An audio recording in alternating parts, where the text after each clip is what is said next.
The mechanism number 2 of digitalis. याच्यामध्ये झालं काय माहितीये की वेगोमायमेटिक ऍक्शन मिळालेली आहे. So digitalis can show the vagomimetic action. How? हे पहा, जसं तो सोडियम पोटॅशियम एटीपेज पंप हा मायोकार्डियमवरती होता, तसा सेम हा पंप इथंही प्रेझेंट आहे, ज्याच्यामधून 3 सोडियम आणि 2 पोटॅशियम एक्सचेंज होत आहे. आणि आपण काय करतोय मग, या पंपला इनहिबिट करतोय. हे कुठे आहे सध्या? So this is on the vagus nerve. ही 10th number cranial vagus nerve आहे, तिथं हा आहे.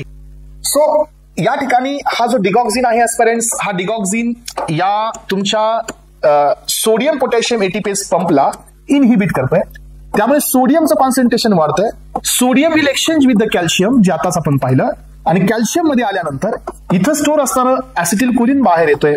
आणि this process is called as uh, yes, या प्रोसेसला आपण काय नाव दिलं होतं? एक्झोसायटोसिस. व्हॉट हॅपन की acetylcholine release has been increased by digoxin. कळलं का सगळ्यांना? आणि this is the action of vagomimetic. तर हीच ऍक्शन असते ज्याला आपण वेगोमायमेटिक ऍक्शन म्हणतो, ज्याच्यामुळे ऍसिटिलकोलिनचं रिलीज हे डिगॉक्झिन वाढवतो. देन ऍसिटिलकोलिन जो इथं आपला एसए नोड असतो ऍस्पिरंट्स, याच्या M2 ला ऍक्टिव्हेट करतो. सो M2 ऍक्टिव्हेट केला गेला तर हा GI असतो, याचं AV नोड वरती इनहिबिटरी रिस्पॉन्स होतो आणि डिक्रीज होत असतो AV कंडक्शन.